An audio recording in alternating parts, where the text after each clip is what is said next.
fairly squishy composition, so Zed is an option. In fact, the Varus could actually go lethality. It's a possibility. Did you just say the Varus can go lethality? That did come out of my mouth. I'm just saying, there's a lot of possibilities in this game. Pulse. Yes. Think of the possibilities. There's a possibility that Jax goes AP. Is he going to? No. You can't say that. You can't look into the future. Neither can you, Raz. But I can make statements like, it's possible. Yes, but what I'm trying to say is you can say anything is possible. And it is. Okay. Possible. You're not wrong, but you're very also not right. Keystones. Nothing surprising. Anything weird out there? And I'm saying keystones, not summoner spells. Keystones. Exhausts. But no, everything checks out here. So, Okay. Double Warlords on Choo and Goong. You expect that to happen. You expect it to be the case, but it's also very difficult to play against that once they start getting their crit items. Once you start seeing IE, Trinity Force on Goong, and Choo, of course, once he gets his 3-item spike. How do you play against that? Kind of difficult. And what also is pretty difficult is playing Zed into the Xayah. Because, of course, you have the ability to play out of it. There's a lot of kiteable options Xayah has. So Zed, once the game starts moving and starts trucking, his options are going to be pretty limited. He wants to go towards Fade, but of course you have the Charm, CC. You want to go towards Goong. He has Exhaust. Okay. From Fade. There's going to be a bunch of damage onto Crystal. We can get the Blade Core as well. Instant exhaust comes in from Hoodie, and it has to be. Crystal backs away, turns the damage on towards Phage, and they will get some return damage as Hoodie is chasing out Choo as well. Once this final auto attack for the concussive blows. So it's still an advantage for Dan because potion advantage is still in for Choo. So for there, I mean, it's still going to normalize in a sense where both are just going to be able to farm it out, but Dan will have more pressure in the lane after that trade. We're back away. Goong actually went down and placed a very deep ward in the Pixel Brush in the bottom river to spot out SOFM for this early game, because of course Zed getting an early kill would be quite bad. So Zatai is just going to get harassed here as well. It's also incredibly unlikely. Zed, even though amazing champion, so fun, fun champion to play, just so hard to execute because, of course, a lot of the times you're an early game champion, but you have such a weak laning phase most of the time. It's so counterintuitive if you want to be find use in your compositions. So it's just hard to play around. You need to really have a second focus in your composition so the Zed can benefit. Let's say usually if you pick a Zed, you get an Elise jungle, so you can actually get picks off. Like for instance, you can have the Elise go bottom lane. You can set up with the Zed Elise, or you can just send Elise mid. You can get the kills. But if you don't have that option, which they don't have in this game, then Zed a lot of times will just be trying to play the lane as passively as possible to farm up well until you hit level 6, and then you see multiple members come towards the mid lane to see if they can get a fight and support the Zed pick.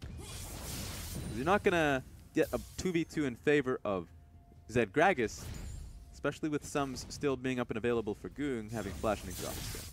It's going to be hard for Zatai for a little bit. It will be, but he's farming very well actually into this lane. He hasn't even had to use any of his potions, it looks like, against Goong, so Goong hasn't necessarily put his focus on trying to stop Zatai from farming. Yep. Bottom lane, there is a big CS advantage though. Yes, there's maybe like 1 or 2 more minions to resolve for Choo, but that's still like 2-wave advantage to Crystal. That's kind of weird to see that being happen. Especially with Choo and Phage winning out in the early trades. It's still kind of difficult to push against the Varus and Braum, especially early on into the game because of the utility that they have. But there's like no excuse for that. Yeah, I'm not sure what's going on. I would like to look at top lane, but we haven't seen it just yet.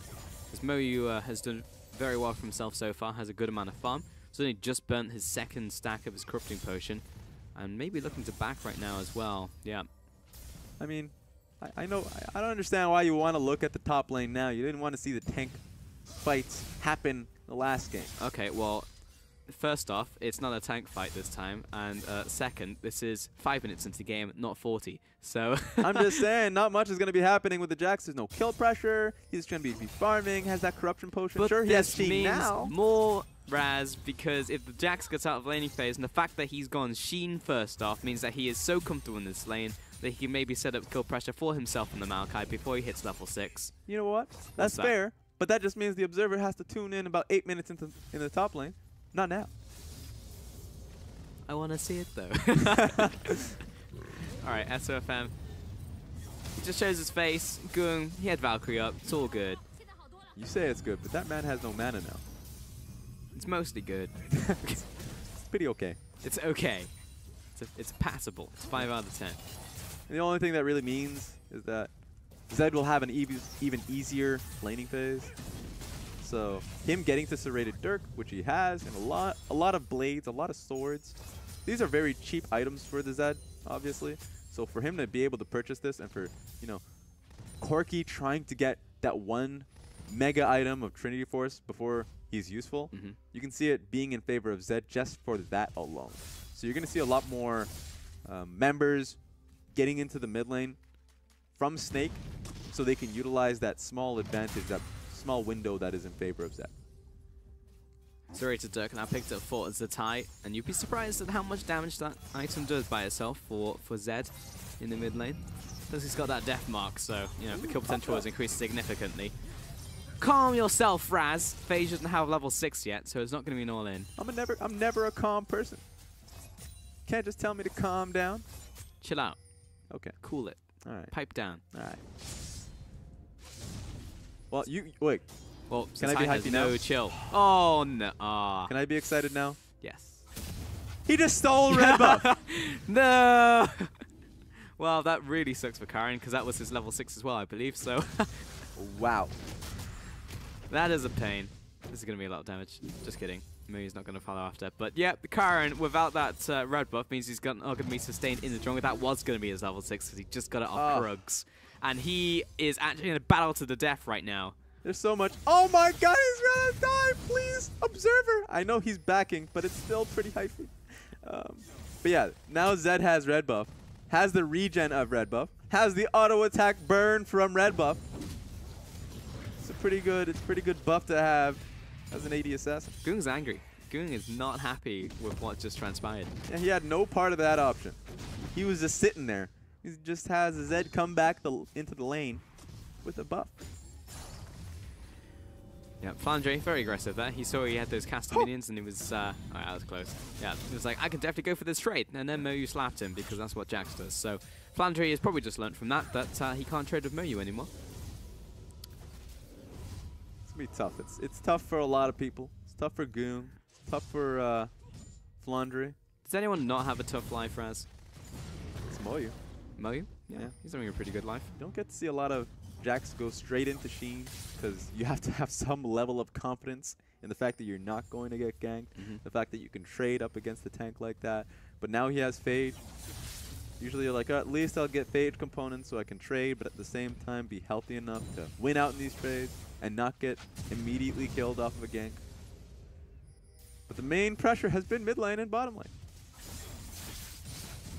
Yes, it has. What do you think the build will be for Jax here? Do you think it will be Triforce and Titanic Hydra? I would say Titanic after the Blade of the Rune King. I'm going that far. I think that he's just going to rely on that sustain, and he's just going to auto attack. Maybe he'll get Tiamat, but he'll sit on that Tiamat. He'll go straight into Blade of the Rune King. That's my bet. That's what I'm sitting on. It would make sense if he's just trying to get through Flandre.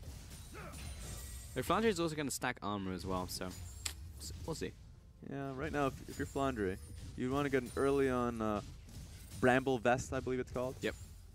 You don't want to immediately turn it into anything, but you just want to sit on it just so whenever you get auto attack, you can trade back and you won't get the HP back from his corrupting potion. That is my suggestion to him. Speaking of suggestion, I expect and suggest that Goon runs away the moment he sees Zed. Because it's a Duskblade of Drakthar. It is. A 10-minute Duskblade. Yep. Run! Does a lot of damage. A lot of damage. This is Oh, I'm actually so excited. You know when you see one of those intense movie trailers, you get to the movie and it's pretty disappointing, but it was the trailer that really sold you on the movie.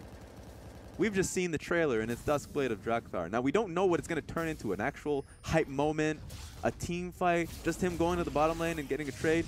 We're not promised any of that. We're just promised that it could happen. But the trailer looks good, so I'm going to watch it. I'm going to pay my money to watch this probably happen. Yes. There's more explosions. Like just you know, show as many blown up objects as possible. We might actually see something. Okay, well, let's see if this bottom lane play is indeed directed by Michael Bay. Phage and Choo locked up in with Cataclysm as well, or rather the Fissure teleport in very late, but the rest of the team is coming in. Massive knock-up from Phage. And Choo-Choo's backing away, but the Deathmark will put him down. 2 kills, traded back and forth from Snake and Dan. Gung, now on the top side, gets himself another one. And this is a complete mess as Flandre jumps on top of Gung and uses him to jump over the Dragon Wall. Karen chasing out SUFM. He's gone for a ride, but this drunken man is not going to be let out easy. You might need some help. SUFM can take this fight. Karen just needs to poke him, make sure he's stuck here, and SUFM trying to buy time more than anything else so he can execute. SUFM can actually book it. He can actually run. He has nothing to worry about, but you know what? All right. Where could he run, Raz? There was nobody else to the right side of him. He could literally walk through that tower. He doesn't know it. We only know about it because we have the immediate, you know, vision of the minimap. He doesn't see that. Okay, let's see. We can see the play one more time. Yeah, so Corki's coming through, TP comes through, Jarvan is already moving towards this lane, and Phage gets a beautiful knock-up into a Xayah snare. That was so well done. They end up dying, but they just send the finishing touches for the rest of the team to clean up. So that was just really well done, a great defense, and Dan was prepared for it. Don't often get a chance to say that Dan is ready for the play, but it works out. Yep. I don't think we were disappointed by the trailer whatsoever. I think that definitely paid off. We got our explosions. We got the big combo from Phage and Choo-Choo. Yeah, here's the thing. You expect the explosions from Zatai, right? You expect him. I mean, he ends up getting a double kill, so that's good for him. But it felt like more of a just like self-destruct button that was pressed by Snake. They get the Duskblade of Drakthar. They go towards trying to blow up that objective, get a few members. Sure, they get those 2 members, but they also die in the process. Actually, MQ also picked up a kill off of that, so he's very happy. Plus, the Herald is coming in. Yeah, I will give you the because Flandre, he's kind of put on a bit of a timer, though Karen starts tanking the turret, so does MQ. And Flandre miraculously managed to defend that tower while the rest of Snake are taking mid lane. That's not how that book was supposed to go. Wait a minute, indeed. They are not going by the script. Flandre now caught in this pit, but Karen's the one who's tanking the tower, and then he actually dies. So, still, they get away with it because the tire's coming up. They cannot go for this tower, and Zatai is hungry for some kills. Ooh. His display is ready. Okay, chase scene ended. That's the end of that one. That was a bad car chase. That was very bad. That was low budget. Ended very quickly. Okay, well, Zatai pushing up this top lane. He's going back as well. He's not even going to push the tower. Okay. Okay, so ultimately Snake get as much as they possibly could off that. Mid lane push into tower, and Flandre, sure, he died at the end, but he stalled for so much time and was able to save his own tower. So that was the most awkward dive I've ever seen coming out of Dan Gaming. But ultimately, I mean, Snake does the job and being able to regain a lot of that map. I actually wonder what boot Zatai is going to turn into. Like, of course, he has brown boots. You wouldn't want him to get the boots of mobility, but after that chase scene ended so, you know, upsettingly. New wheels. He needs, yeah, he needs some kicks. I know. Needs something. Infernal Dragon, first dragon of the game, 14 minutes in. Snake are going to make a play for this one as well, and I don't know if Dan are in position. Definitely not, but they know it's happening. They have an idea of it happening, but it's far too risky, especially with Corki holding the wave mid, nowhere near being able to push that one out. So Dan as a team cannot push forward without the safety and knowing that they're not going to get popped by Zatai. I just want to hit the tower. I want to hit the tower. The wave's been kind of cleared. That one minion, what a hero. Gung's here. Okay, MQ a little upset because he really wanted the solo gold for himself, but honestly does need help at this point. Now send Gung away. Just kidding. No, Flandre's going deep. He knows that Zatai is right behind him. It's going to take a couple seconds for him to catch up, but he is almost on top of Gung. Gets the slowdown, and the sapling has come in. Here comes the death mark. MQ turns it around. We'll get the stun up, but Gung absolutely evaporates. Zatai going very deep before popping back to his original shadow. Yeah, that was, you know what, that was a little troll. But ultimately, good defense once again from Snake. No nonsense 2v1 coming from DAN Gaming. You're not going to be able to get the tower. In fact, it's just baiting you in. And again, Snake just preying on DAN's aggression. Will take the top tower while they lose the bottom tower. So ultimately it is a trade in here, but DAN do not get the second tower on top side. At the very least, you're DAN Gaming. They're still going for this push, but they also have 2 Trinity courses completed from both Corki and MQ. So they should be feeling relatively comfortable in being able to push these trades. There are pinks coming through. They might want to look for a flank play. No, it's not going to happen. That was really big, actually, from DAN. Picking up a second tower, like Xayah will rip through towers, especially with Jarvan there as well. Like, probably the perfect 2 people to have in that push. So, yeah. DAN not only gets the first tower, but the second and the top side is probably going to fall to MQ in the near future. So, I'm a little concerned for Snake now, because as good as that play looked like, just because of the champions that came out and the way that their play eventually worked out, DAN have pulled ahead. I wonder what Zatai is waiting on. He's 3-1 and 0. He has he has 1k gold. He's purchased himself 1 component of the Black Cleaver, but not the second component of Black Cleaver. He doesn't have the Phage. He has a Serrated Dirk instead. So he's gone between both items of Youmuu's Ghostblade and the Black Cleaver. So one of these items are going to get completed. Do you have to think it's the second lethality item? It might just be because he wants a bit of health. Yeah. And it's just like, what else could he go for if he wants to go towards Black Cleaver? Well, he'd just pick up like a long sword and health Ruby Crystal. Yeah. So it kind of makes sense in that sense because you get more health from the Kindle Gem and you get the cooldown reduction. It's fair. He's just been gated a little bit in terms of being able to roam to a position fast enough. So Youmuu's Ghostblade would help in that instance. But of course, you're right in that he does want the HP. But if he's looking to rotate towards these 2v1 situations, these small skirmishes, I don't necessarily believe that he needs the HP to do that, just that. But he does have the CDR from it, so that's fine. Yep. It's just the fact that he's sitting on 1,000 gold after leaving base is the curious one. Because usually, if you're going for a lethality build, you just go to, you type in longsword, and then you buy as many longswords as you can with your infantry space. You're really going to turn it to then you leave. Because it works for Black Cleaver, it works for, you need 4 of those for any lethality items, so it's just like, yeah, I'm going to use it. I do remember one game. Don't remember who it was specifically. It was a Talon player, I believe, where you just had 4. Yeah, you just had an extra serrated Dirk that wasn't going to turn into a thing because he already had all of the lethality items he could possibly purchase. Because he was just saying, you know what? I need the longswords. Yeah, that's going to turn into something. But it's technically like, because it's a unique passive, you can get all 3 of the lethality items plus the ones from runes, and then like. Then another Dirk, and then you can have like 80 to 90 lethality. Yeah, that's true. And then your opponent just has no armor. Especially in this game where you don't have yourself the Maokai's that he's going up against, that is. So he's going to be feeling pretty safe to be on a side lane. It's actually going to be Gung that should really hope that he gets that help. He's going in, but only because Phage is here. A little bit scary, but yeah, gets to knock up the charm as well. And Zatai looks like a dead man right here. The final rocket doesn't land, but the ignite from Phage burns him out. It's actually the fault of Zatai here because you should not go all in on Gung. You should actually respect Gung in that scenario because you know that Gung is actually much weaker than you. There's no reason for Gung to look for that fight. So you just disrespected him and said, well, he's going in on me in a 1v1 situation. Of course I'm going to win. Yep. Just play it patiently until mid gets shoved out from Snake. There was no way Snake was going to do that just yet because they were coming right back onto the map. So at that point in the game, when you have the 1-3-1 set up, you just have to play patiently. Yep. In the words of a wise man, it was a trap. It was a trap. Zatai did not recognize that. And that's a problem, because he's the only person with kills on that team. So it's all of the kill gold going down the toilet when Snake lose their mid laner. And with Infernal Dragon on the board, it means Zatai is still back on the map, but he cannot afford to do that again. Yeah. You always want to listen to high-ranking Admiral. So you're in a position right now where Snake, once upon a time, did have a lead.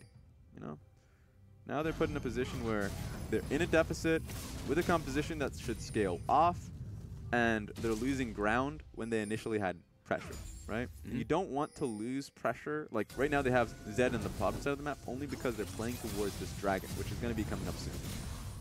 But even if he joins the fight, he needs to be in a flank position. It's warded out quite heavily. So it's actually Dan who's going to be able to push Snake away from this objective. Yep, Dan kicking it off. Teleport in from Snake, and Moyu's coming up to meet the rest of the team, but the fight's going to kick off to begin with. Choo has to flash away, rides the wave on that one, but FaZe jumps into the backlines. Look at Flandre, he jumps onto Goong as well. Choo backing it up, and here come the trees, locking down the rest of that team. Flandre flashes forwards. No one is dead yet, but it's about to get real messy from Dan. They lose Goong, and Moyu getting back as well, but Choo, no flash for him anymore. He's knocked against the wall. Big blade caller, but 3 kills to Snake. It was a little dicey for Snake, especially since Dan was able to see the TP coming, but they just couldn't disengage well enough. They probably didn't even see Zatai just perched into that bush. So you have a situation where Snake was able to get off a really good flank play and get right on top of Goo. Infernal Dragon down over to Snake, and they will take a trip back to base. The coffers lined with gold, and they are in a fantastic place now in this game. Let's look at that one more time. Yeah, it was control warded by Zatai too, so they were surprised when he got out of the bush. And then, sure, you thought immediately FaZe getting popped into the team was kind of unfortunate because, of course, he's going to be able to charm people to get him back up. But that also means that there was no follow-up there from the rest of Dan Gaming. That's charm and the rest of the CC from Dan down. They cannot support the fight, and so Snake just kind of barrel in through on them. Flandre is just so disruptive as well, and I have to point out that Choo-Choo's ultimate was not great, and neither was his flash, because of his ultimate usage, he had to flash away.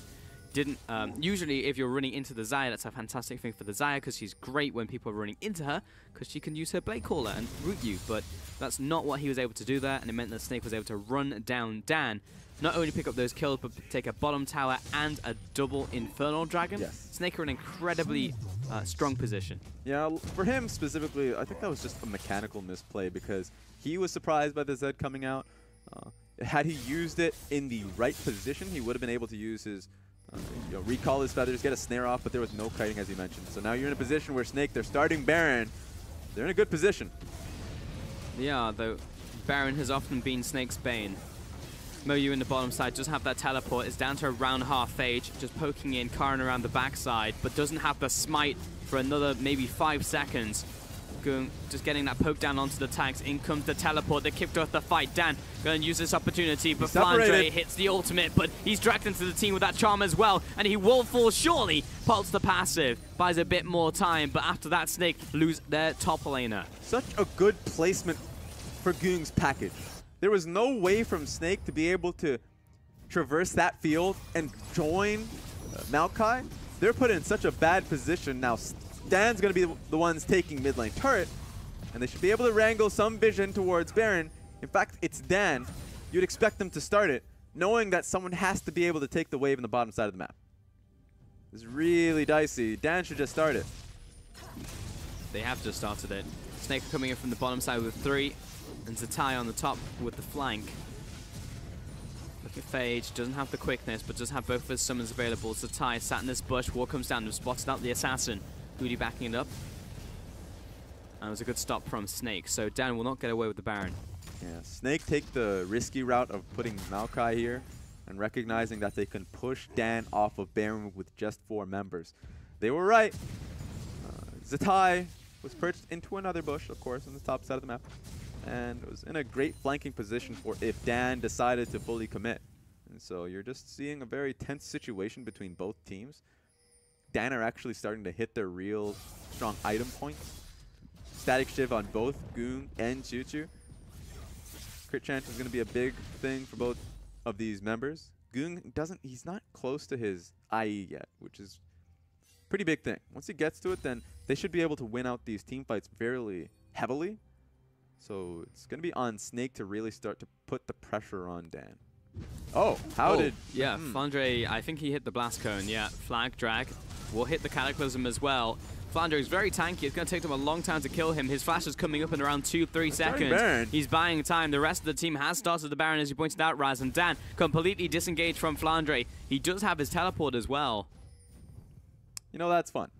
It takes so long to kill Flandre, who's blast coned in front of you, but you can't kill him because for however long it's going to take to do just that, you have 2 members in the bottom side of the map, and so that's going to be a free Baron for Snake.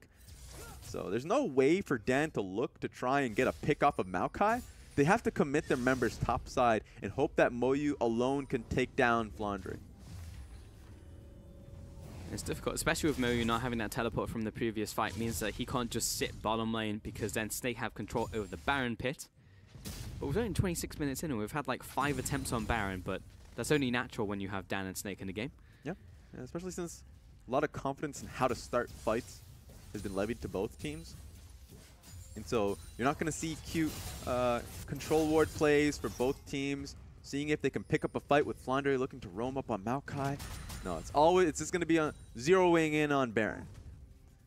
If you can get the last hit on that monster objective, on that purple worm, then you win the game. Unless if you lose the team fight, then you lose the game.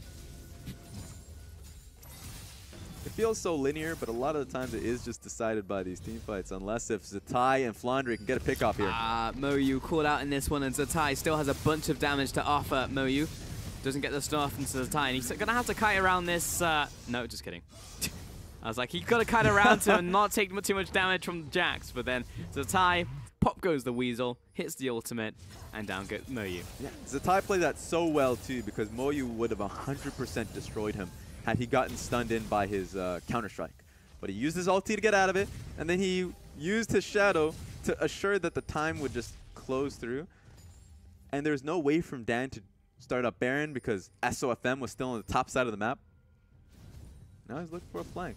There's not many options for him. Oh, here we go. TP. Instant teleport in that fog of war. Phage backing it up. Hits the quickness, but he's unable to get to that backline in time. Goong is too heavily wounded, and Phage may have to just, flashes away, plus the dance over to Choo Choo. Yeah, but that's 2 members that are not going to be a part of it. 3 if you count Moyu that doesn't have TP yet. There's a lot of time for Snake to just go on to the objective. He kicked it off. Looking at Karin as well. He's got the smite this time. Flag, drag, cataclysm, everything is up for him. Just about one button now. It's D. They can get the smite across. Rest of the team coming in. It's going to come down to potential steal. In comes the smite. Goes over to SOFM. Secured. And then probably will just be leaving Karin to his demise now. Zatai very low. Last rocket will be healed out from this one. Moyu into the backline. Gets the kill. Turns on to the rest of the team. This Jax is huge, but he's CC'd. And Crystal comes out of the double. Goong charging after Flandre. Flash over the wall. And the fight continues. Being the 1-on-1. And the backhand. Flandre gets that one. And a triple to Crystal. It's about getting down that smite steal, and it wasn't going to happen. Snake picks up the fight as well. And sure, they're all basing, but that's such a major win from Snake. 5-1 that trade was, Raz, and 4 Barons left on Snake, plus the double Infernal. Mountain Dragon is up for them to take as well, and it seems like Snake should have this game. But I say that with a bit of hesitancy. I hesitate when I say that, because we've seen what's happened before, and it's a very serious. But let's recap. Let's take a look at this replay once again. Yeah, it's always going to be on Karin to see if he can get something. That was an insta-kill onto Phage, so Zatai played that one so well. Gets the second kill as well. So you get these plays where, yeah, it could have turned out very poorly from Snake, but they were able to come out ahead based off of a proper smite coming through. I guess a proper burst from the team, and just take a look at this. Yep, Maokai tanks. You can't do much about it. Really well done from Snake. Yeah, simply Choo Choo did not have the damage to cut him down, even though he does have the mortal reminder. And all the hope was on Moyu once he joined the fight, but a lot of crit chance on Crystal because he's going for the full crit build on the Varus, and he kind of paid off there, unless if he's Crystal dead. Caught out, everybody dogpiling him, and SOFM now under duress as well. The rest of the team comes in, delivers the package. SOFM does not particularly want to pay for this one. In comes the ultimate from Flandre to lock down the rest of the team from Dan, but they still lost the AD carry.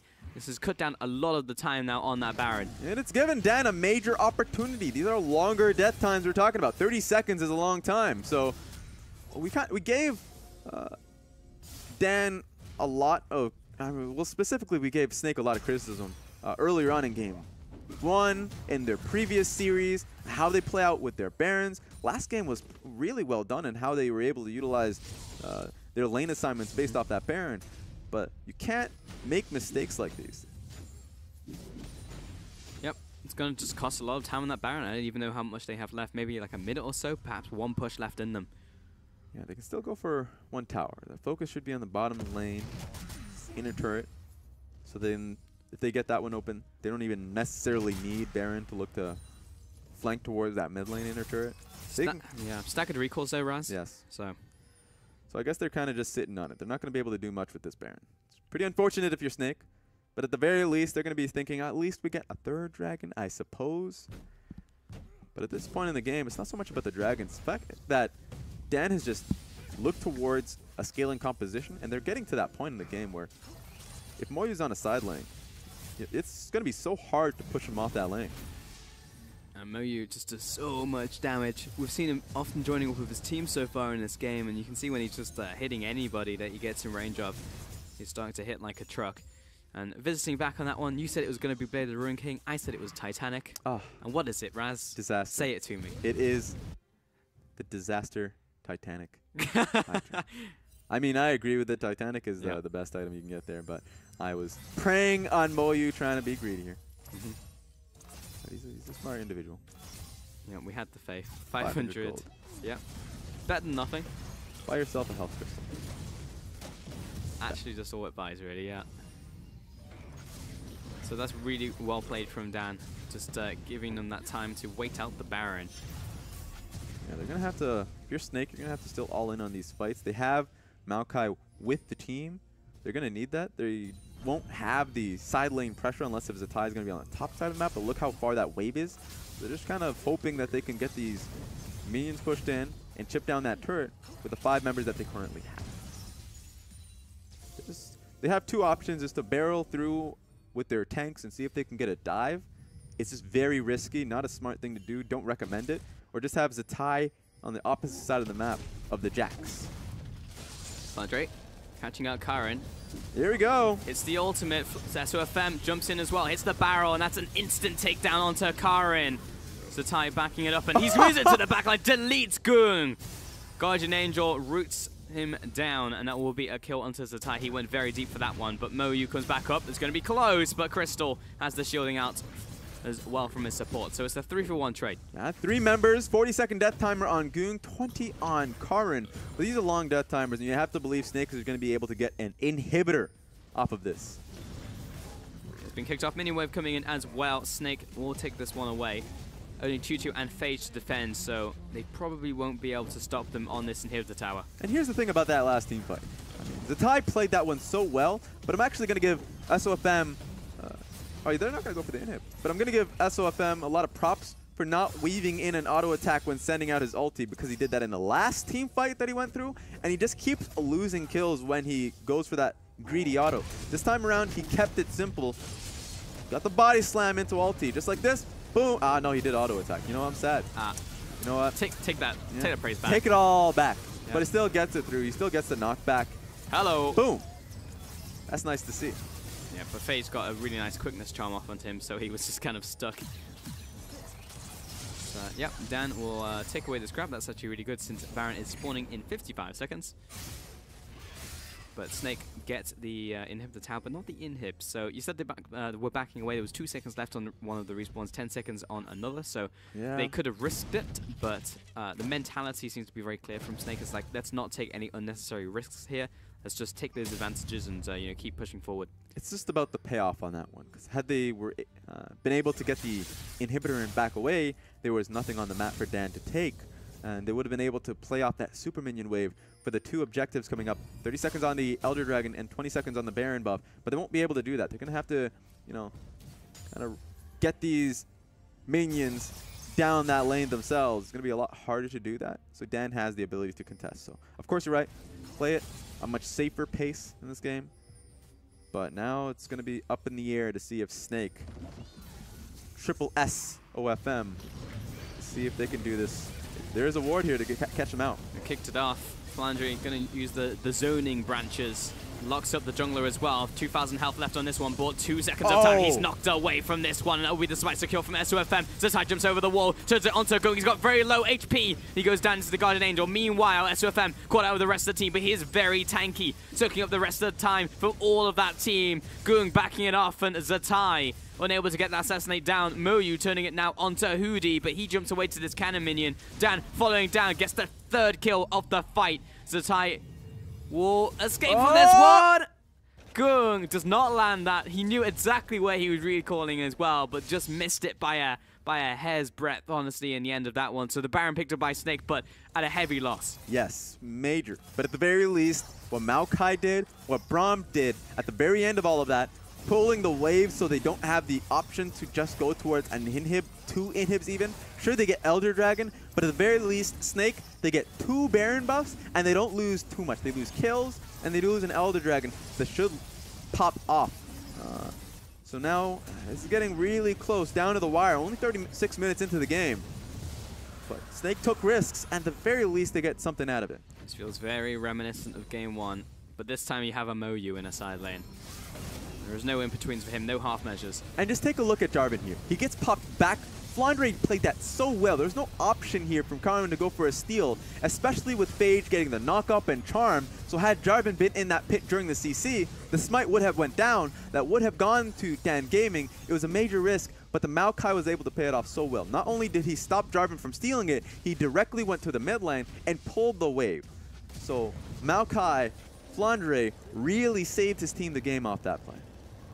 Otherwise, that would have been absolutely disastrous. But still, the fact that Zetai was unable to get the 1v1 kill against Gung as well was pretty disastrous. Yes, he was heavily wounded from the initial engage from Phage, but it just meant that heading into the, the late hours of that team fight, that was unable to get that to happen. And ultimately, he is an assassin. That's his one goal in life, is to get that kill off. Phage jumps in once again, gets a double knock up on the front line. Crystal running away from Phage as well. Doesn't get the charm off on him. Gung with the flank as well, and Phage goes down. Snake looking for the turnaround now. Flandre wants to get to that back line, but has disrupted his righteous glory. Yeah, that was Dan trying to force a fight with no follow-up. They saw Zetai on the bottom side of the map. Also, Phage going inside was great, but they popped up 2 tanks.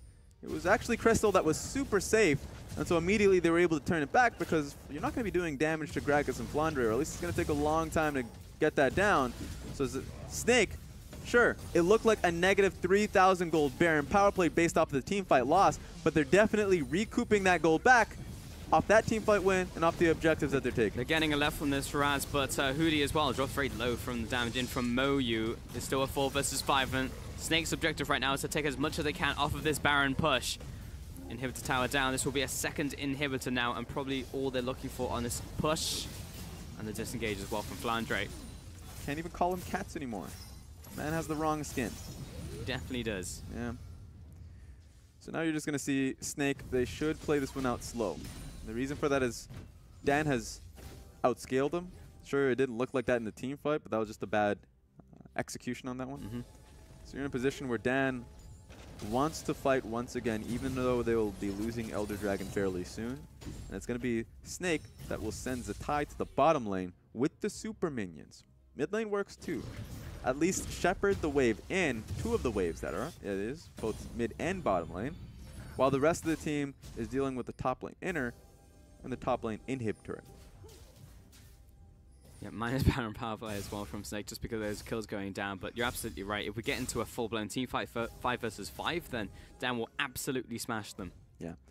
It's the most positive, negative Baron power play I've ever seen in my life, where they were able to get so much off what was essentially a negative Baron power play. Lost a lot of kills, sure, but right now, Snake, this feels as easy as it's going to get for them. Sure, they will lose team fights, but they shouldn't even be looking for team fights. This is good from Dan to just send MQ at wherever Zed is going, but that he doesn't have that option for so long. You push him away from the mid lane, but that bottom lane inhib is still down. Either way, super minions are going to be barreling through your base unless if you send 2 members to these lanes, and you can't do that. You can't afford sending this many members away from the top lane. Yep, Snake just need to dance around Dan right now, honestly. and try and just take their structures. They have those 2 inhibitors down, so the minions are going to play that 6th man. Take a look at where Phage and Karin is. They're looking for a counterplay. They're trying to clear the vision here, just so that the Jarvan EQ combination come through on top, of course, of Phage's charm and knockup. That's what they're looking for. That's all they have. Alright, Snake are going to start this one. Push up the tower. There's no minions just yet, but they're trying to just clear out this minion wave. Going in the mid, Moyu in the bottom. Yeah, both of them with Guardian Angels. Yeah, Dan can't do that anymore. Goong was able to do that because he had the package. Now that's gone and off of him. Goong has to stay top. We might actually just look to engage here. Moyu is posturing. Snake need to get this damage onto the tower, but they're taking so much damage from Goong. Very impatient from Snake. That's actually going to damage them unless if Warmogs is on SOFM, because they're in a position where they can just play it slow and wait for the waves from both mid and bot. And don't take red buff. Okay, you took red buff. As long as you play it patiently, the cards will come your side. Here we go. Next wave. Pushing this one in. They shouldn't commit on this one. Oh, Crystal! Phage has just gone in real deep, but he gets a massive knock-up onto the team once again. Zatai off to the side. Muyu's going to zone him away. Gets the stun up as well in with the death mop, but the rest of the team isn't there. Has to kite away, but that was a fantastic chain of corruption from Crystal for the disengage. And honestly, even though it didn't look too good, at the very least, Snake were able to get waves pulled into the base. That being said, they're still backing away from it all. So Dan can mark that off as a success because they've pushed back on the attackers. Yeah, I mean, that's just a double win from Dan because they are ultimately waiting on the respawns from their inhibitors. And Snake, the fact they weren't able to crack that, yes, they were just kind of like burning time until Baron comes back up. But still, it's difficult for Snake at this point in the game because Moyu hits like a truck. Yeah. Honestly, at this point, Zatai should be the sacrificial lamb. He should be pushing in both mid and bottom lane and just be going as aggressively as he possibly can. Because if that pulls members, that's all you really need. 2 members to be pulled away from top lane and you will get a 3rd inhibitor. And that's all you really want is 3 inhibs down. Baron is up, so it's going to turn into another Baron play. At the very least, Snake can hold on to this. They don't have to rush Baron and just wait for the minions to start streaming into the base. Oh, this is going to be tough, honestly, for Snake.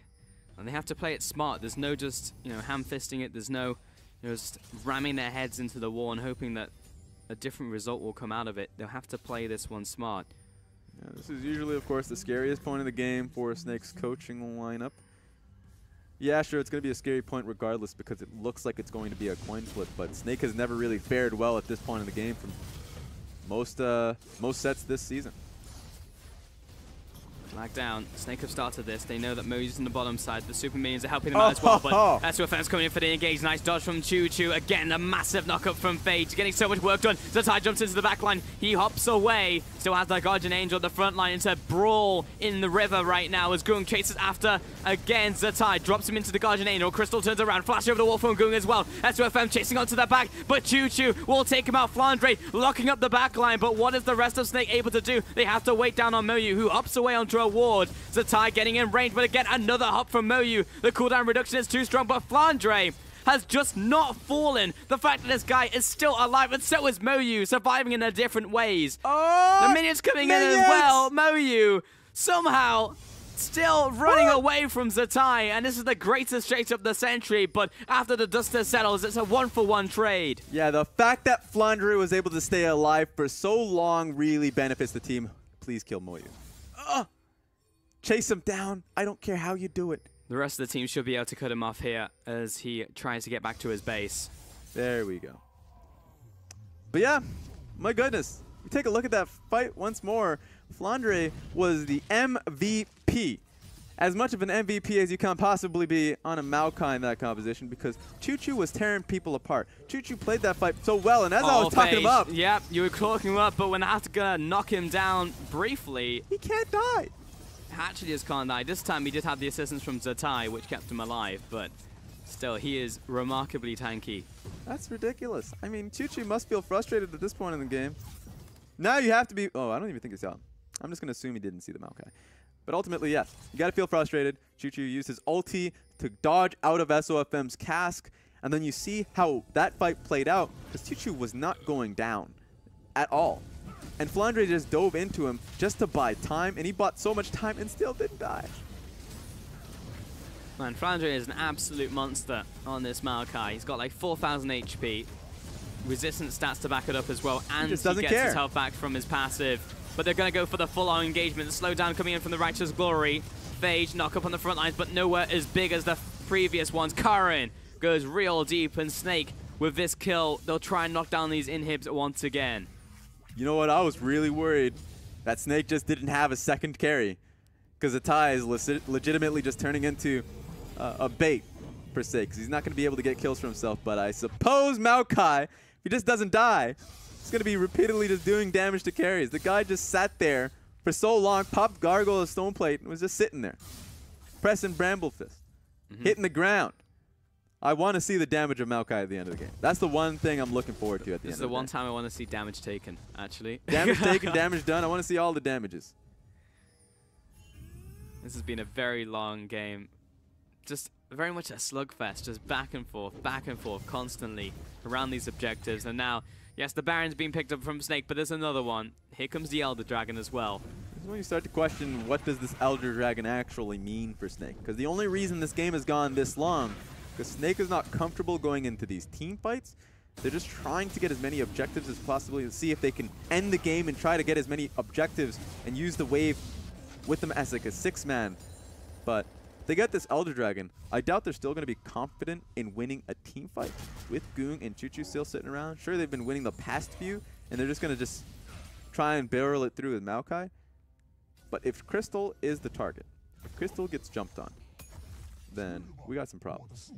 He's been sitting pretty safe in the past few fights. Problem is, Goong does so much damage. Choo-Choo, Moyu, like this massive damage threat. If Fate gets onto that backline again, like maybe that was the last team fight was the first time I saw him only hit like one person.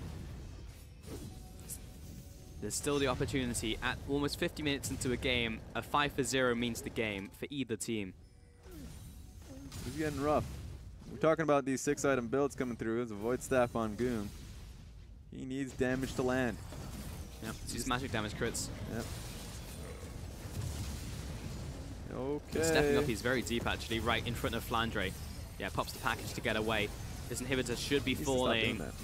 SOFM goes very, very deep. In fact, too far, because he will be paying for this for his life. Choo-Choo gets that kill. Karin backing it up, but Moyu has gone deep. He's gone right into the backlines. Face just the same. Gets the knock-up. He drops, and that's a 2 kills over to Snake. They'll look to turn it once more. Crystal, he's low, but he's trading off against Goong. And gets the jump on him, but he has the Guardian Angel cutting away from Karin as well. Crystal is a monster as he gets a triple kill. He blows them apart. Moyu thought he could take them alone, but no one could. Snake are going to try and win. They're going to win this game. Try and win. This is their game, Raz. With the quadra kill over to Crystal. He wins this game for them. Nexus down. Snake take the series. I mean, they look calm.